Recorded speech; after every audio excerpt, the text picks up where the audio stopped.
Madam President. Thank you, Executive Director Kyle. Wonderful evening to all who have joined us. Dr. McNally, who's going to be presenting to us, was one of our most popular workshops at our last convention. So the rave reviews told us that we definitely needed to have her be a part of us again. So we're so thrilled that she could join us tonight. A little bit about Dr. McNally. Dr. Stephanie McNally serves as the Medical Director and Vice President for Clinical Initiatives and Patient Experience at the Katz Institute for Women's Health. She also holds significant leadership roles as the Vice President of the OB/GYN service line, Associate Regional Ambulatory Physician Executive, and Director of OB/GYN Services at KIWH. In these multifaceted roles, Dr. McNally is dedicated to driving innovative initiatives and creating multidisciplinary women's healthcare centers, ensuring the highest quality clinical outcomes and exceptional patient experiences. An associate professor at the Hofstra University School of Medicine, Dr. McNally is a recognized speaker, frequently invited to deliver webinars and grand rounds at regional, national, and international meetings, and great places like the New York State PTA Convention. She leads the System Center for Menopause and Midlife Health, establishing standards of care, and co-founded Northwell Health's first female physician leadership program, CALLS, Career Advancement, Learning, Leadership, and Strategy. Thank you again for joining us tonight, Dr. McNally. The screen is yours. Thank you so much. And I kind of laughed that we asked what people were doing this weekend, and I would say a majority of us were shoveling snow. And for those of you that have ever experienced a hot flash, a sensation of feeling heat all the time, of not being able to get your layers off fast enough, this cold may have been somewhat refreshing. But getting a sense of what's happening, is it hot or is it just me, is what we're going to dive into today. And I know that the team is going to moderate the chat. So if you have questions as things come up, we want this to be as interactive as possible. All right, bear with me.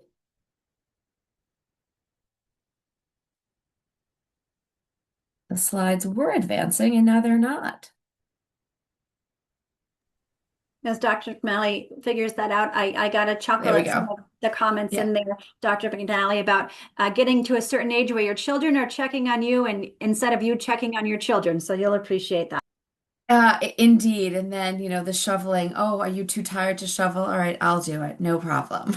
So good for muscle strength building. So what is the Katz Institute? The Katz Institute for Women's Health is a programmatic piece at Northwell that's bringing together programs that are bridging all aspects of a woman's life. So from adolescent care and what you need through midlife and beyond, it's really creating a program where you are the center of it, and then we have wraparound services.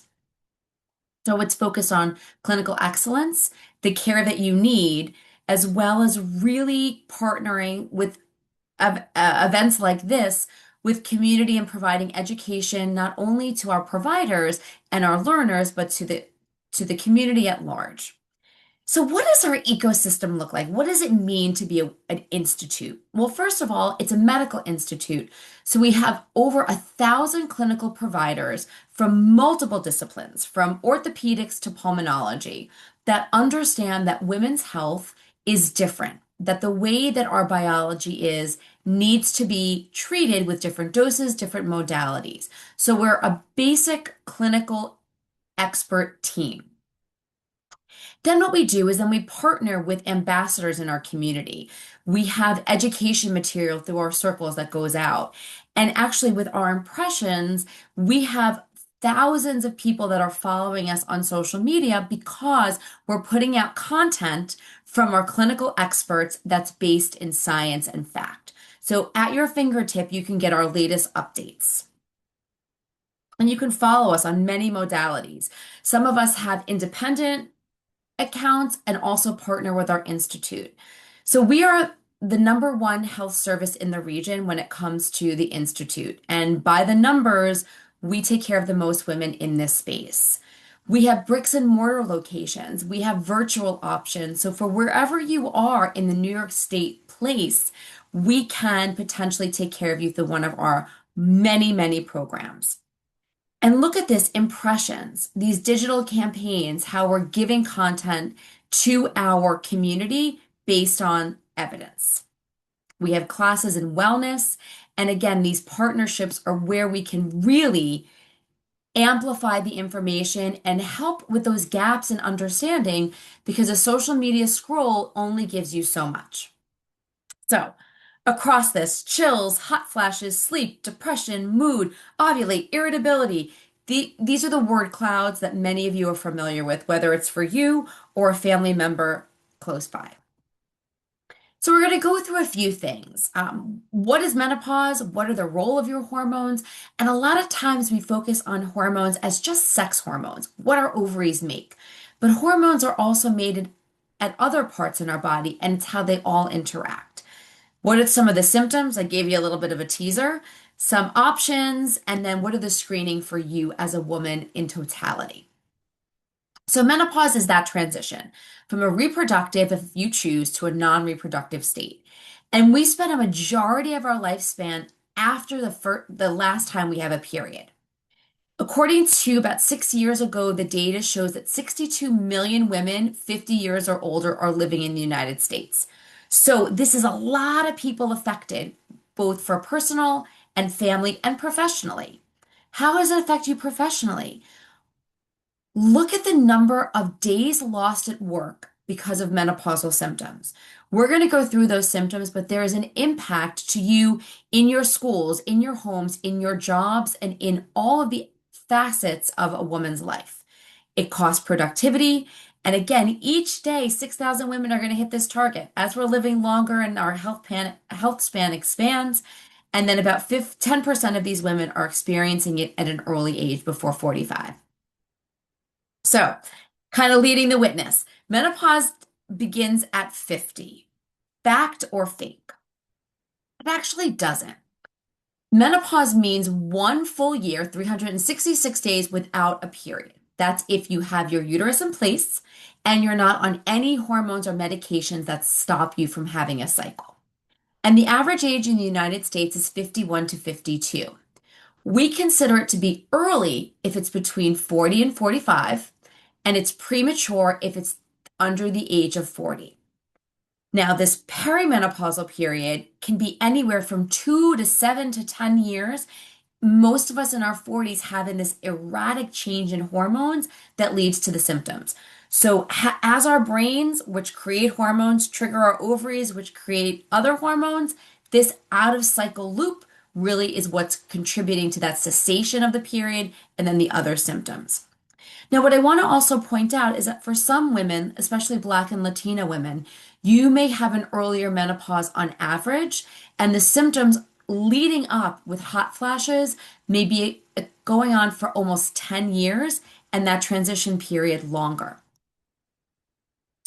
So kind of where that star is where that menopausal transition happens. And in this perimenopausal period, again, an extended period of time for some women, 4 years, for some women, 10, and the symptoms are more intense in the perimenopausal period. So fact or fake? The first sign of menopause is hot flashes. Well, that is the stereotypical meme, what people are associated with, and it's that kind of intense sensation, heat, and a sweat. But the vasomotor symptom is more than just the hot flash. It's not just the night sweat. It's what's the tip of the iceberg been as an association, but it's everything underneath that needs to be really addressed, and that's where you should be targeting your interventions and bringing those signs and symptoms to your provider. So come armed with the information. Menopause is not the same for all. I gave you some highlights. It's different for people from different backgrounds. Some people it's going to be early or premature. The symptoms can include vasomotor symptoms. That's how your brain talks to your brain. And this is where that temperature regulation center is. And as the neurochemicals change and the estrogen in your body declines, your brain feels very unhappy and sends those signals of heat. And think about it. When you're in the cold shoveling this weekend or sending somebody else to do it, you got to open the door. Your blood vessels are changing to maintain a body temperature. In this perimenopausal transition, when your periods are skipping, when your bleeding patterns change, this is when the decrease in estrogen by your ovaries is what's triggering these hot flashes, these changes of opening and closing of the blood vessels. Daytime, nighttime, or just feeling hot often. There are neurologic and behavioral, that brain fog sensation. Why did I come here? You leave the room, you come back. What did I want to do? Oh, and it happened again. Very common in this perimenopausal transition. The change in our bodies, where everything kind of goes to our midsection and on our love handles, the slowing that you do exactly the same thing and gain weight regardless. Your skin is drier, your skin is saggier, your hair is thinner, your hair is more coarse, and then, of course, the good old joint pain. This is just scratching the surface because some people have ear ringing and ear itching, but again, it's a multitude of symptoms that can occur. What's the percentage? So it's not the hot flash or the night sweat that is what's going to start it. It's usually the headaches, the irregular periods. So for somebody that's been clockwork 29 days, 28 days, it's going to be 26 days, and then space out. It's the accordion. It gets closer together and then spaces out. And these surges of hormones, breast tenderness is the more common. So that precursor, this first column is what's leading to the potentially inevitable, but not for everybody, changes in weight, hot, heat, sweats, mood, hair, and joints. So again, the hallmark is the hot flash. That change in sensation, and up to 80+% of women will have it.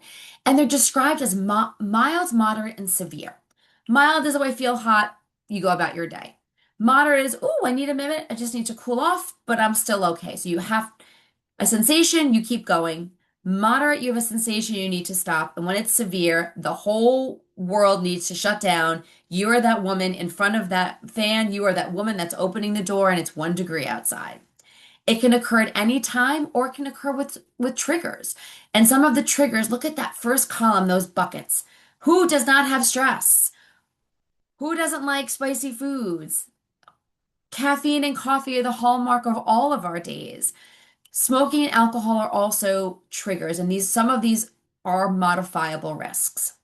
Again, the prevalence is going to vary based on your background. And when people have hot flashes, it actually are little warning signs, like a train light coming at you for other complications. So bring these things up. Cardiovascular disease, definitely higher risk with women that are having vasomotor symptoms. Also, poor sleep. Poor sleep, how many of us are sleeping well? Then have a higher complication of heart disease, which again then triggers that vasomotor connection. Women who have gone through surgery to remove their ovaries or have gone through cancer treatment or medications also are at higher risk for this to happen and happen sooner and more severe. And there are changes based on body mass as well. We have to tell you, deal with it because there are treatments for it. So what we have to tell you is bring it up. The hot flash is just scratching the surface. The older you are when you get your period, the older you are when you start menopause. Fact or fake?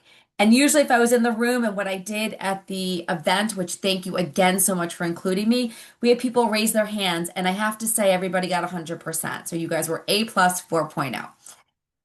It is not a direct correlation with that. Did you know that a woman has the most number of eggs when you yourself are in utero, in your mother's uterus, and you are 20 weeks gestation? So midway through the pregnancy, when you haven't even been born yet, is when the eggs are the most. And then you're born, and then they continue to decline over time. This is just a fact. And this declining piece is what's related to that perimenopausal transition. Because if your eggs start to decline in number sooner, that menopausal transition will happen earlier.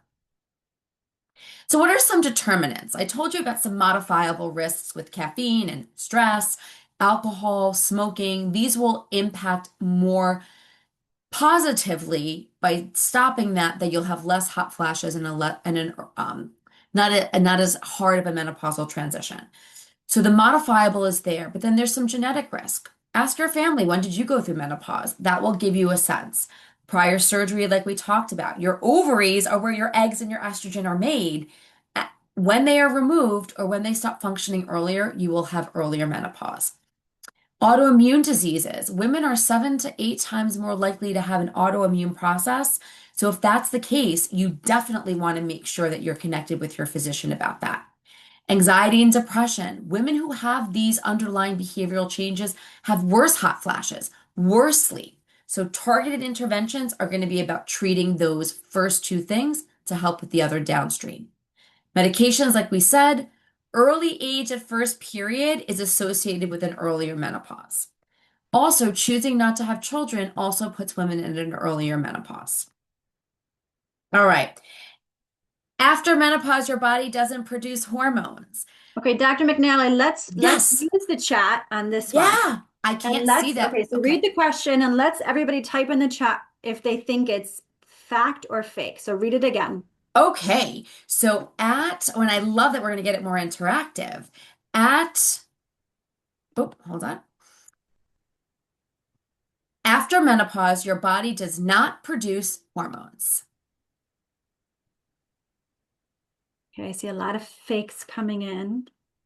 A lot I of think we're fakes. going to have another 4.0.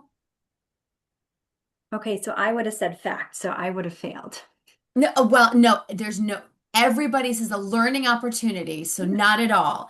Your body I still think produces everybody's saying fake.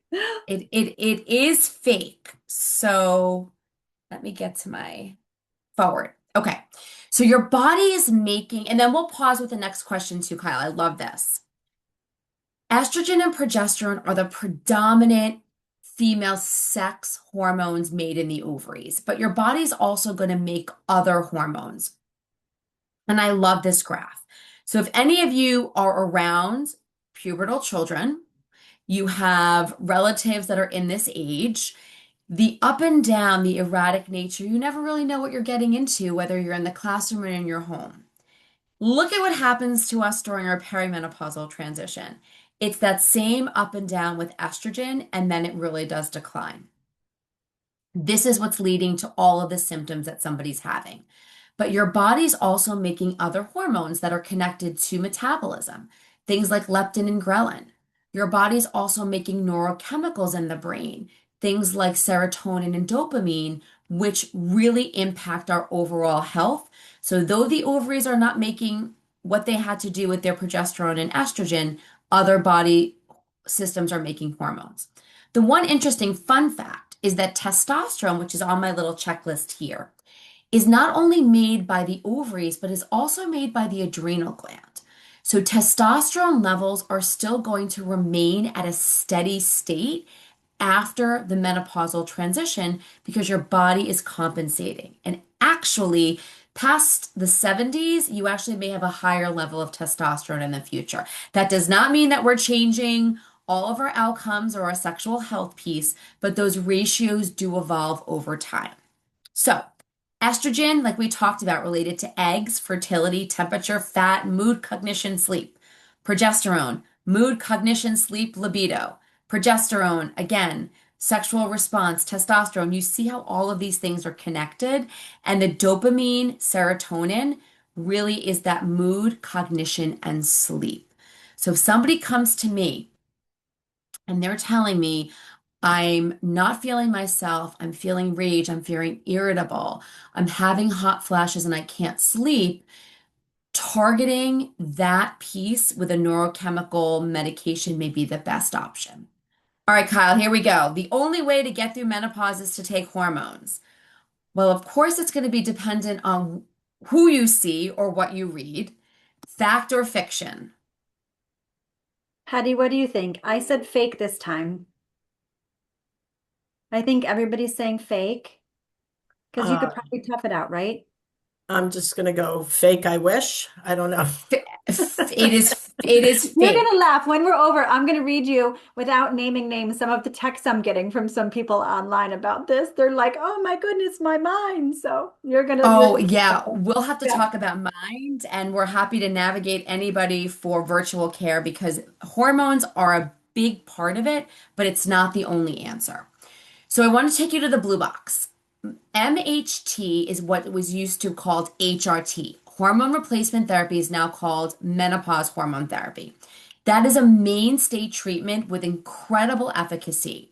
Because you're right, if your hormones are decreasing in your ovaries and it's estrogen declining, which contributes to a lot of this, supplementing with estrogen is one of the key mainstay treatments, especially for vasomotor symptoms. If somebody has a uterus, we give them progesterone for hormonal protection, but this together is only one option. Look at these other things. The SSRIs and SNRIs are related to anxiety and depression. So if we're talking about it, you'll say, oh, somebody was depressed, they took this. But it's actually one of the medications. Now I'm going to move you to green, green for go. Paroxetine Bristol is an SSRI that is the first FDA approved medication that is non-hormonal for women with vasomotor symptoms.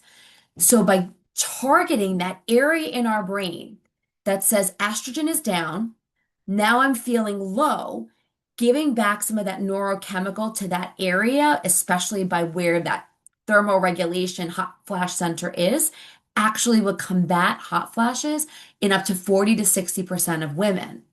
And so for women that have cardiovascular risks that are very high, have gone through certain breast cancer treatments that cannot be on estrogen, these are great options. Yeah, I'm going to stop you here on this cell, and I'll just give Yeah, you, my personal, I just talked to my OBGYN about this because I had a lumpectomy yeah. in 2013. And I know some of our colleagues and sisters have had breast cancer and have been in some stages of breast cancer. So what you're saying is that, because my OBGYN talked to me about this, is that there are some types of replacements that are still okay for women that have had breast cancer or that are high breast cancer risk. And so that's positive news because that wasn't always the case, right? Yeah, and the other two medications in that green for go, the fezolinetant and ezolinetant, these are specific medications that target that hot flash center that are very new to the market, FDA approved within the last year and a half, specifically for those patients that are that red light cannot take hormones.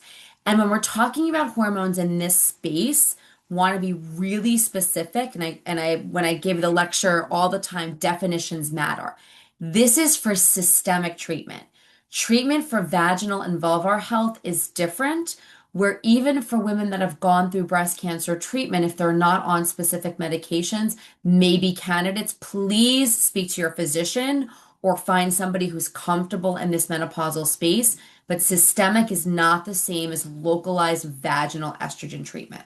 Well, it's funny. I just had a text from someone that's watching that said, my doctor told me no HRT for 1 year, full year of no period. Someone else had said that I've been on gabapentin before, but the doctor told me I can't be on anything else because you can only treat symptoms. And they're like, I think I need a new doctor. When somebody else texts me, can Dr. McNally be my doctor? So I think this is information that really needs to get out there more is what I'm hearing. At least my cell phone's kind of blowing up a little bit. So I put my cell phone number in the chat just in case you wanted to, send any private texts. I'm happy to take those private texts. You can also text right to the host so everyone on the Zoom doesn't see those questions. But I'm happy to take those texts. Continue. So let's talk about that. I mean, and I know it's a touchy subject, right? But what I'm hearing is that, maybe some doctors aren't maybe it as advanced in some of these kind of new medicines, or what does that look like? And what do you do if you're feeling like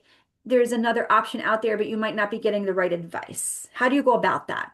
So for me in this space, there is a separate organization, the Menopause Society, that actually provides additional education, a certification exam, and then continuing medical education about these topics. So many of the women that we have as part of our center have gone through this training, and we do continuing educations on a monthly basis to make sure everybody stays up to date. So if you don't feel heard and you're looking at this and saying, wow, I need more, then you need to let us know or find somebody because we will navigate in a virtual space to get you the care. If you're saying, you probably need to talk to somebody else. The other thing in the purple box is we never want to discount that complementary alternative piece, and cognitive behavioral therapy, CBT, which we have a whole built system through our Katz collaboration with behavioral health, is incredibly effective. Think about it. We talked about mood, we talked about sleep.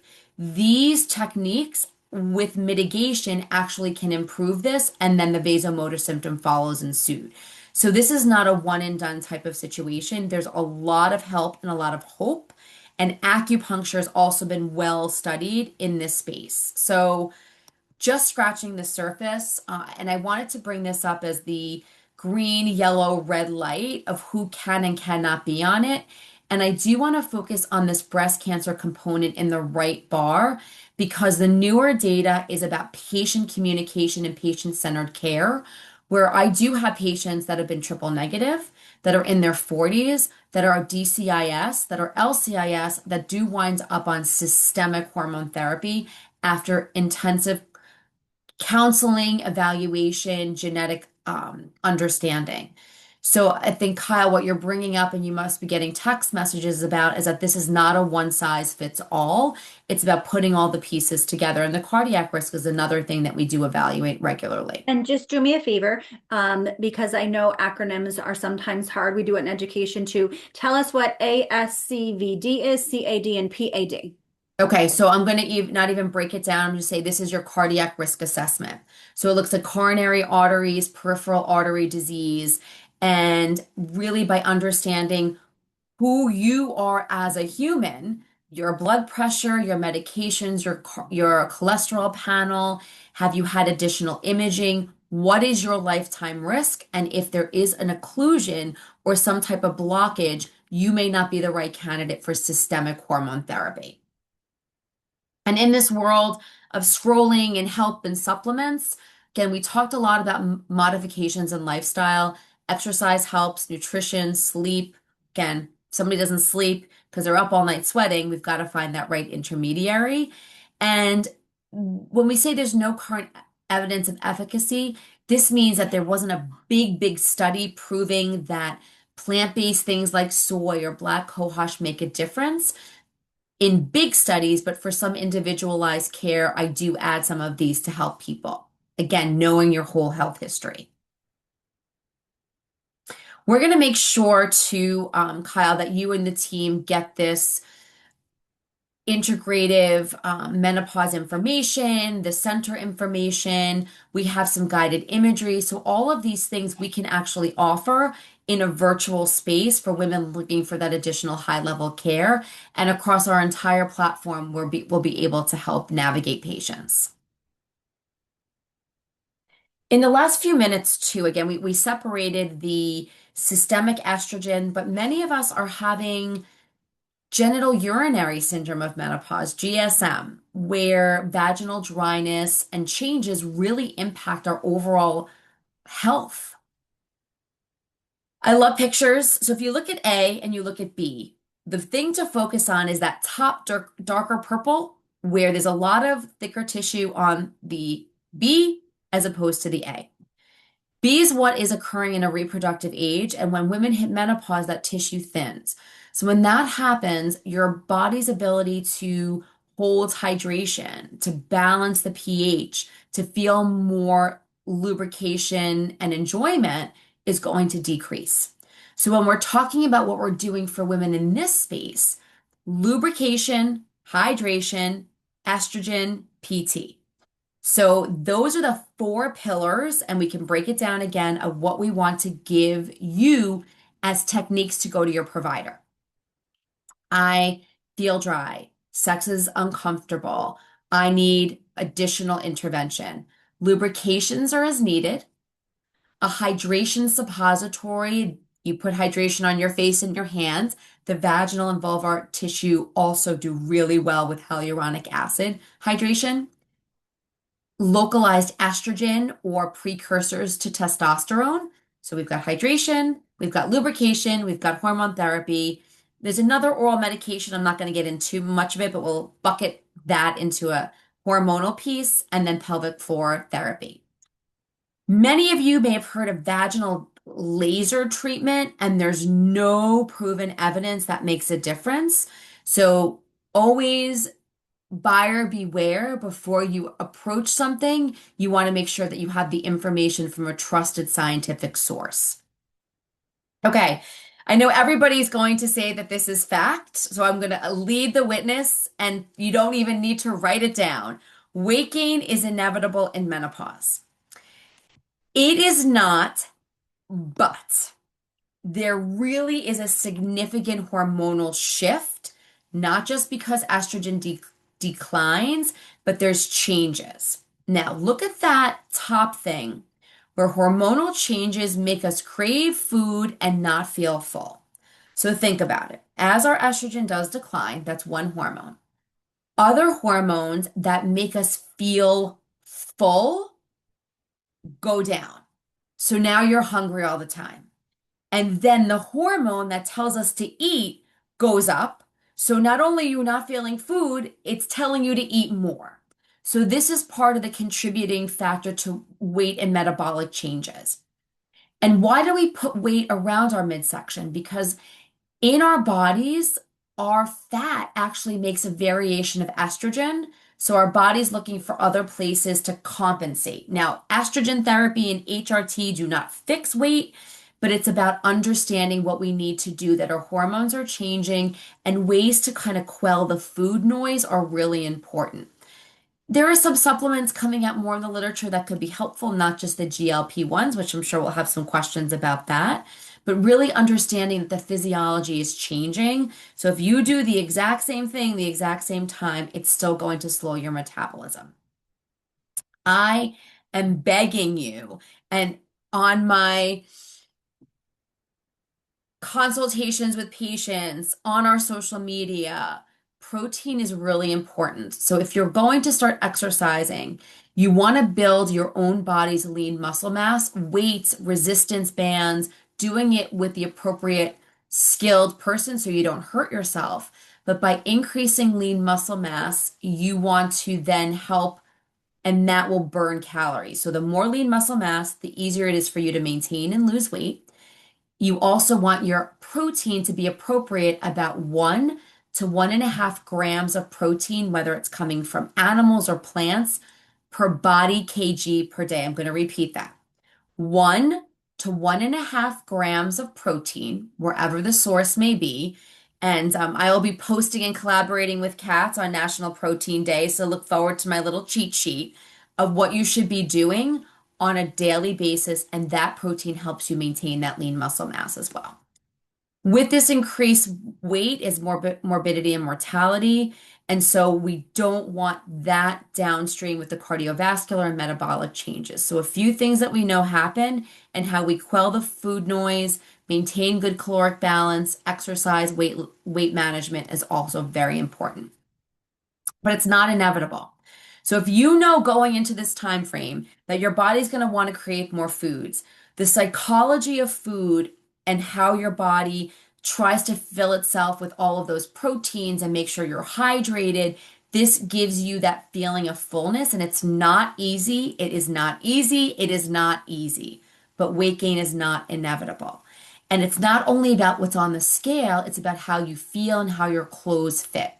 One of the funnest questions that people ask is, what weighs more, fat or muscle? None of them weigh more. They weigh the same. But when you have the same weight with a more fatty composition versus lean muscle mass, the lean muscle mass actually for the same weight takes up less space. So you will be feeling better in your clothes. Nutrition, again, we talked about strengthening exercises, but you don't want just weight. You also want that aerobic activity where you're kind of getting active, moderate to intense.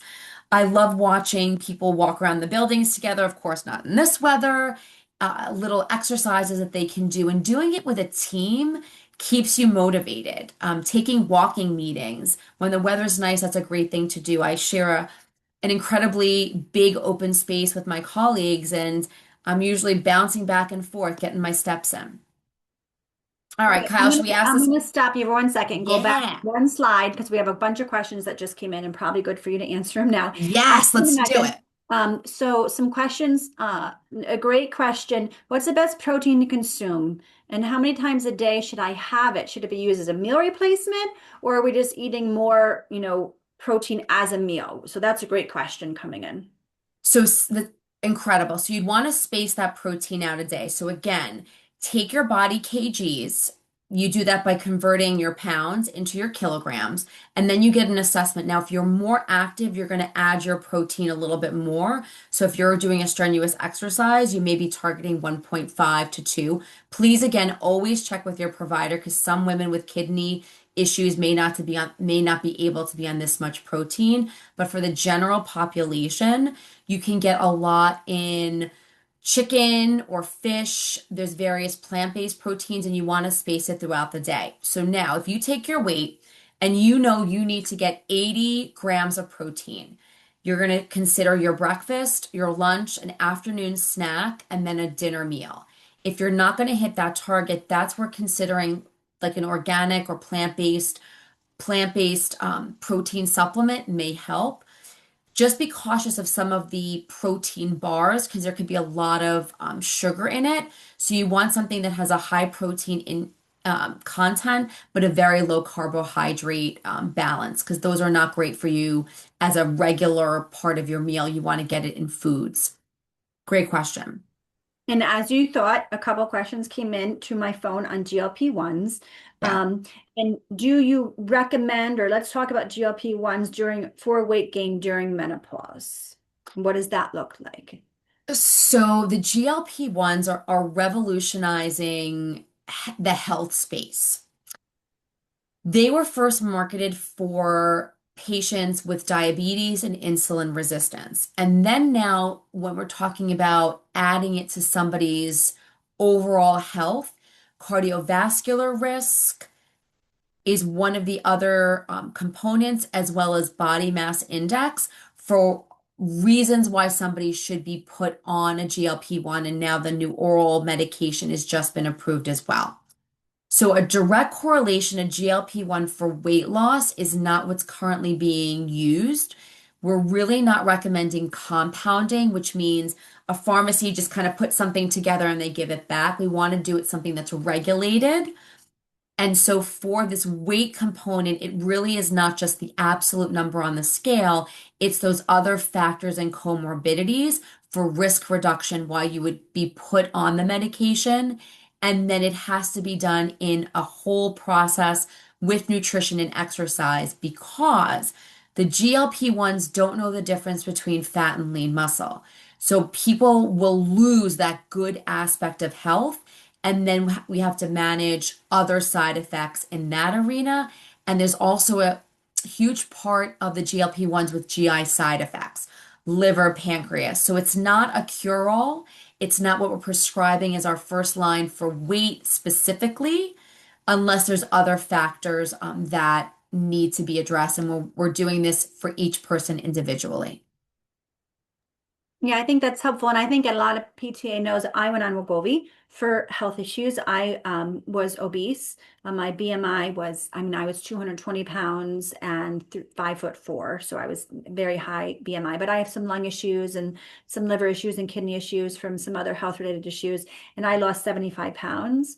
But I also feel like there was stigma with that, right? There was stigma that I was taking the easy way out, that I wasn't doing the exercise and the diet, but it was hard being on Wegovy, and that was the weight loss medicine and the medicine that my doctors prescribed for me. It was hard work. And so I feel like we have to kind of destigmatize when something is prescribed for you for health reasons.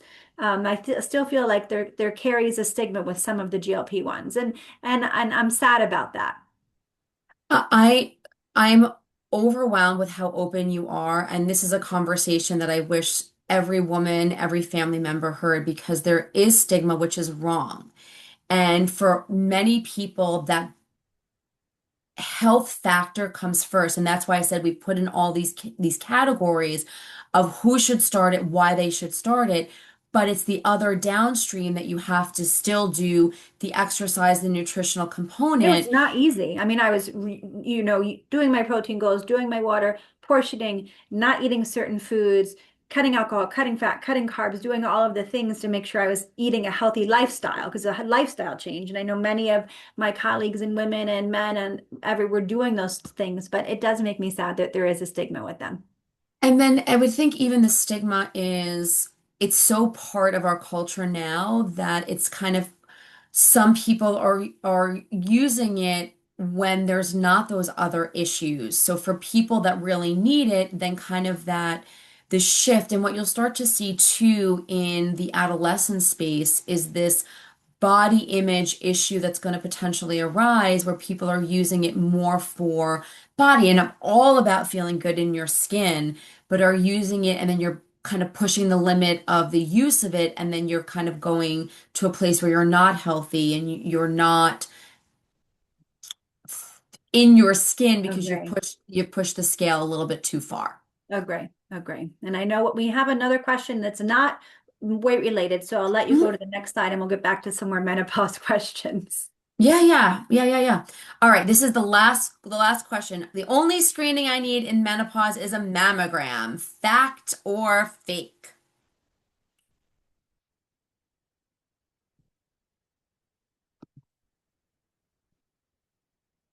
I think people are Fake, coming fake, in at fake. fake, fake. Yeah, I feel like I have to make these questions harder next time. Okay, so in menopause, you guys are going to be armed with information and tools. This should be embedded in every midlife visit. You can take a snapshot with your phone, you can Google it. This is the Menopause Quick Six tool.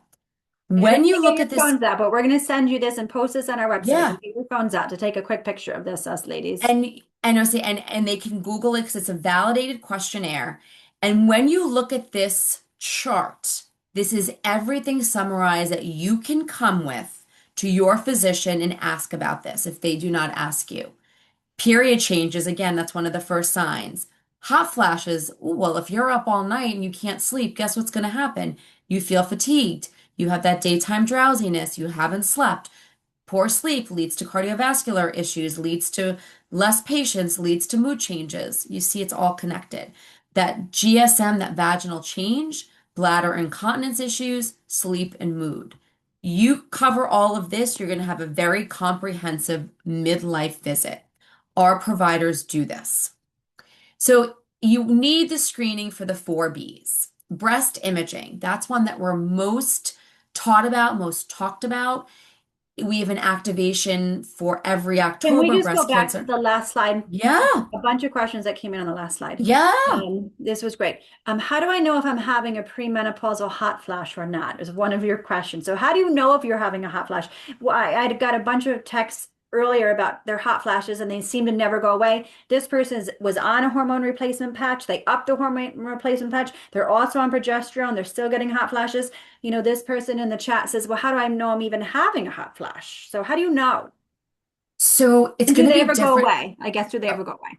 All right, so let's walk back from 5 to 10% of women will have hot flashes throughout their life, but they all statistically decrease within the first year of the period stopping. So it's the time leading up that they're most significant. So how I perceive a hot flash versus the person that asks is going to be different. If it's not affecting you and it's mild and it never happens again, it's not something that is setting up these warnings. If you are constantly hot, if you're sweating at night, that may be your experience of the vasomotor change. But for things that are severe, debilitating to your day, you will have that experience or you may not. So some women have it lifetime. They all tend to get less. Each experience is different. And for the person who's not getting relief, you definitely need to think about an alternate or combination option. And if you're on something that is a systemic treatment that's topical, like a patch, you may want to switch to something oral. Again, there's options out there, but you definitely need to dive in deeper. You also need a full battery of blood work just to make sure that there's no other issues with your thyroid, which is also a hormone that can have very similar symptoms. Interesting. We had a question come in. What do you do if you're having menopausal symptoms when on estrogen blockers? I think you answered that. You need to continue to work with the solution. Yes, so if you're on an estrogen, a selective estrogen receptor modulator, something like tamoxifen, and you're having systemic symptoms, there are alternatives that are non-hormonal. If you are on something systemic like tamoxifen and you're having vaginal treatments, estrogen should be something that is discussed. If it's something that it's metastatic or you are on a aromatase inhibitor, I would put a big asterisk there that you must speak with your provider. For all of these, you must, but there are definitely options. And then of course I always share my personal. So starting to have hot flashes. I'm 47. I'm still getting my menses normally. And so I went to my OBGYN and I said, well, I'm getting these hot flashes. So they sent me for the blood work to gauge my hormone levels. They came back and they said I'm in full-blown menopause.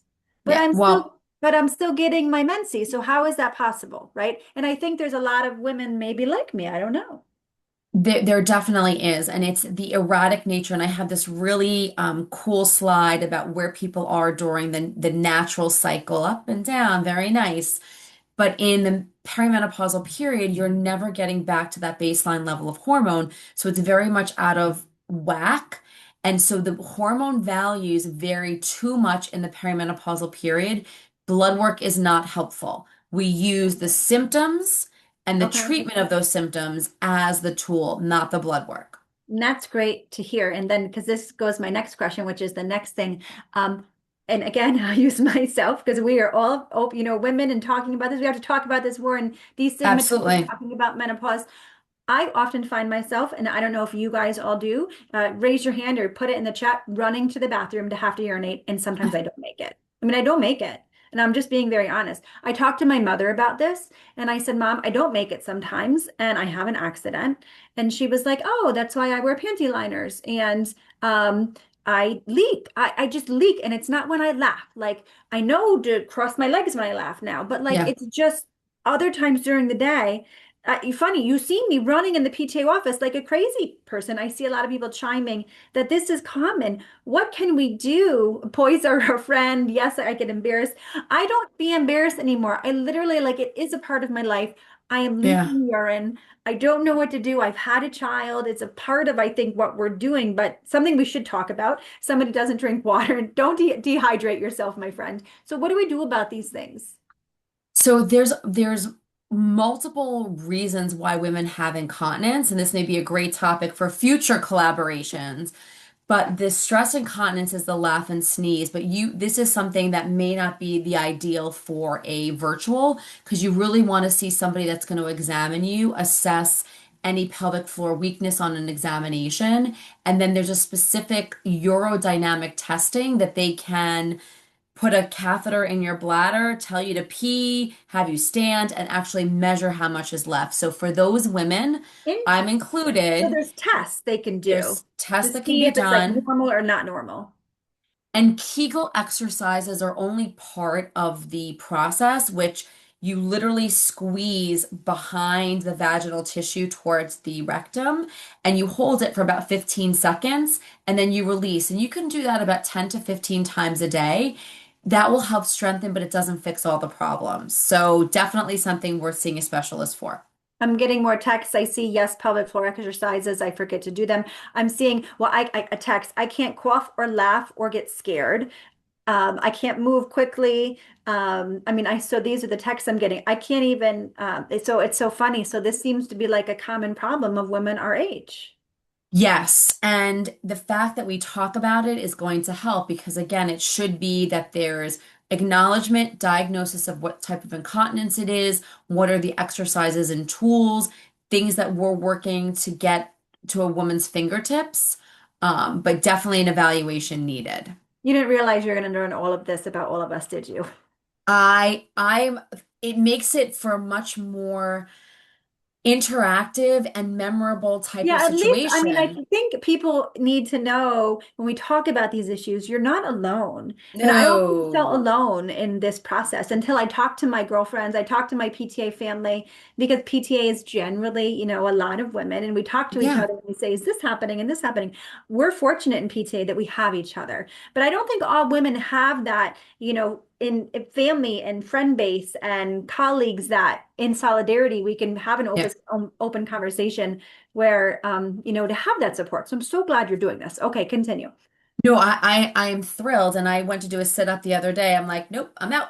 That's out. So couldn't do it. But we'll get there. It's about getting the right provider. So mammograms, and I write plus or minus MRIs. For women that are higher risk, have family history, your doctor will go through your individual risk and decide if an MRI, which gives different tissue planes, is going to be part of your care.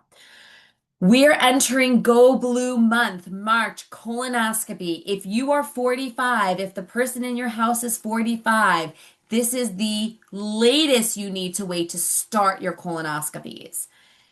45. I won't do that to the teachers in the audience, but that should be the new number slogan. Bone density 65, but I'm going to put a big asterisk on that, where if you have other risk factors, it should be done sooner. You need a primary care doctor that's going to be your captain. And if you have not seen a dermatologist, you should. So, what are the takeaways? And we'll have time for some questions as well. Women have many symptoms of perimenopause and menopause. They are not all hot flashes, and they can really affect our quality of life. Look at what we just embarked on upon the pelvis. Many of us are peeing and leaking. A trampoline is not any of our friends. It also is one of the most dangerous things you can buy your children. That and hoverboards. We have both of them. We are candidates for hormonal therapy if appropriate, but you've got to bring up your menopause questions. You got to bring it up when you see your provider. If you are not getting heard, you are not to suck it up. We have a referral base. We will get you that number in the email. You can email us in New York State and we will help you. And everything needs to be personalized. Well, I'm going to This, stop you for one question on the yeah. colonoscopy. Someone had asked, does Cologuard count for a colonoscopy? It does not count, but is if you are going to start screening, it is a place to start. It does not have the same detection rate because things are not being visualized, but we will take anything and everything to get that screening started at 45. I know we're going to share the slides, Kyle, but this is our QR code directly for our Center for Menopause and Midlife Health, where one of our agents will take the information. You can call us and they will call you back and get you an appointment. If it is not with me, there are 55 providers that do this work across our entire spectrum. So we do not want you to wait, and we will get you in. And follow us. We are everywhere: Facebook, Instagram, X, LinkedIn. And I'm at Steph T. McNally, MD, also. So everything that I do, I cross tag, as does Katz with me, for so much incredible content and evidence-based discussions. All right, I'm going to stop sharing. Unless, Kyle, do you need me to go back on any slides? No, I don't think so. And Patty, you want to come on screen and maybe we can do some more questions if we have any. Yeah, I went through all the questions I got, I think via text.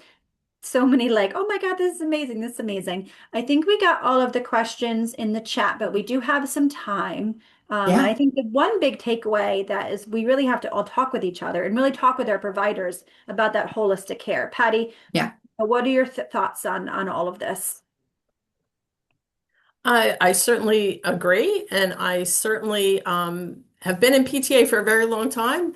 I wish I would have had this particular presentation in PTA back when I was 45.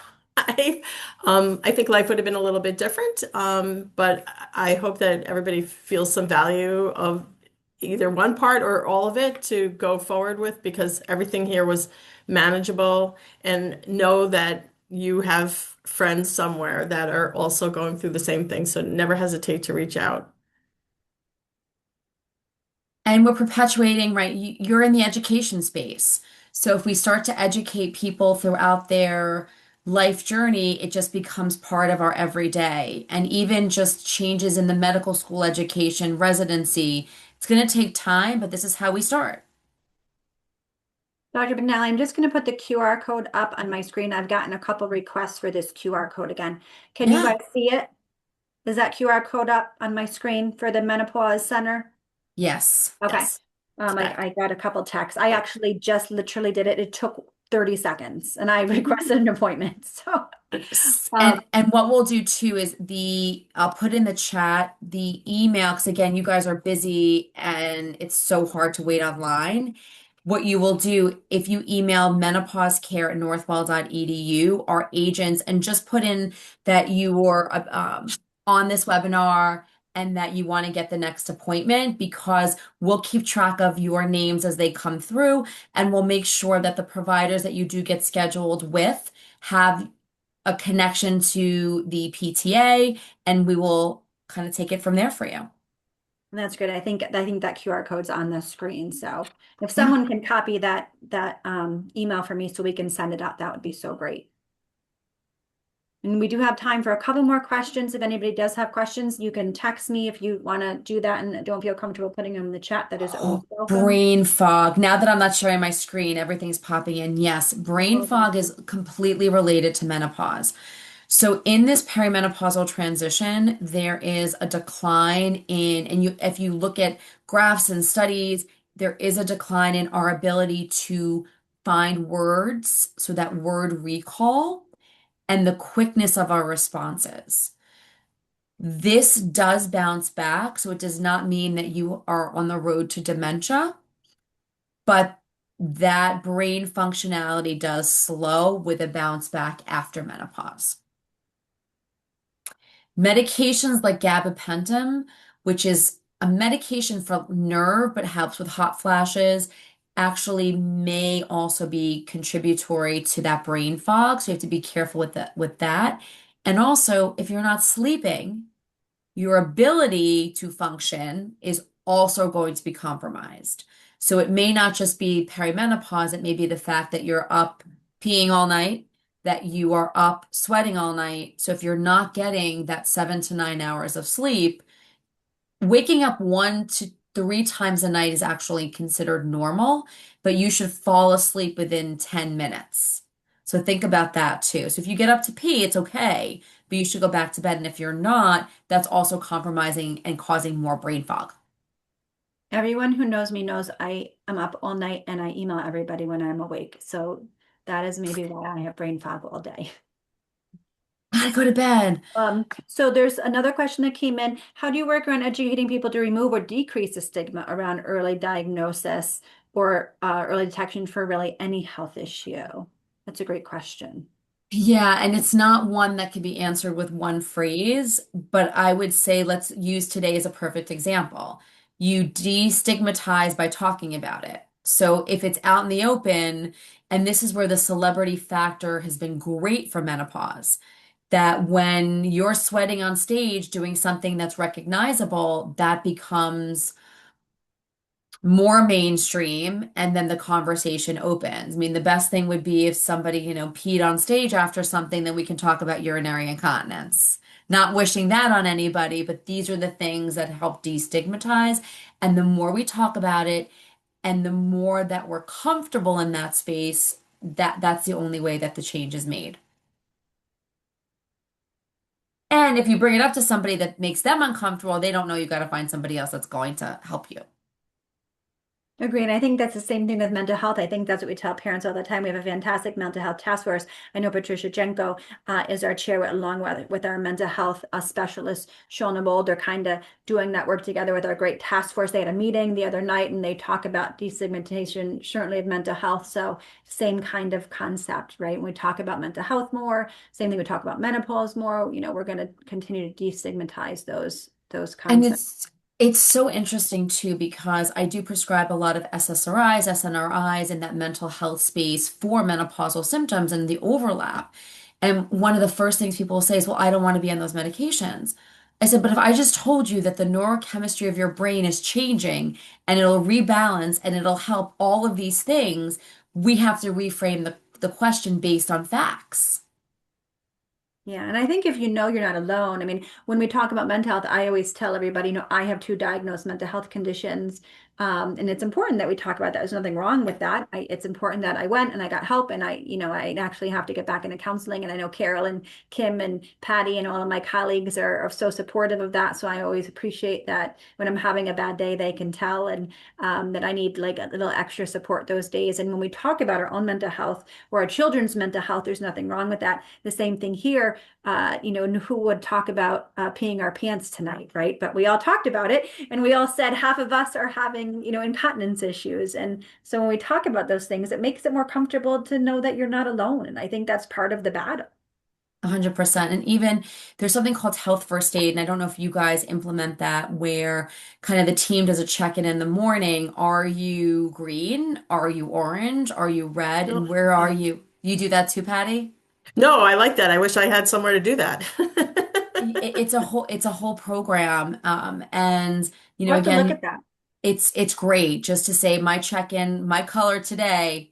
One day I walked in, I said, I am green, we are good to go. And then the next day I'll be like, yeah, we may need a little time out. But normalizing that because we're human. We're human. Yeah, I think that's fantastic. Kathleen, one of our educators, that's I so great. We love have a mood that. meeting with your students, but you're right, adults need it too. So I think Yeah, that's we a need it even more because students model our behavior. Yeah, I like the mood meter. It's such a great idea. And I don't think about something as simple as that, right? What is your day like? You could have had a horrible morning and it Yeah. throws off your whole day as we know that. So, And when I do a lot of the leadership courses, I think the number is like 32 to 36 emotions that we have in an hour. So multiplied by 24, multiplied, it's a lot. So balancing that and your emotional intelligence really is the key factor of how you survive. yeah, this is fantastic. And I want to thank you. And Patty, I'm going to turn things over to you to close for final thanks. Well, again, thank you so much. Some of us that live out of reach or distance from Northwell, I think we're all thinking about maybe relocating at this Well, and time. even to that point, Patty, the virtual option in New York State, because we're all licensed in New York State, we can definitely be able to do some of that remotely for your team. Not a problem. So great to hear that because you put everything in such a way that almost makes you want to do all of that rather than being told you have to do that. So thank you so much. Again, as I said, your workshop was one of our top scoring workshops at convention. So it was great that we could continue this here. And I know we have more things to talk about and more things to share with our members. So thank you so much to you and to your team who I know backs you up quite a bit. And so thank you to all of you who are on with us tonight. It's been a pleasure. Have a great night. Stay warm. Thanks, you too. And I know we've received a lot of questions. Yes, this is going to go Yeah. up on our website tomorrow. Yes, it's going to go out to 600,000 people in our member news. So your children will be getting it. Susan, I know you're going to have that link. So we're going to share it out as much as we can because it's so fantastic. Thank Thank you you. guys. Be well. Let us know if you need anything else. Take care.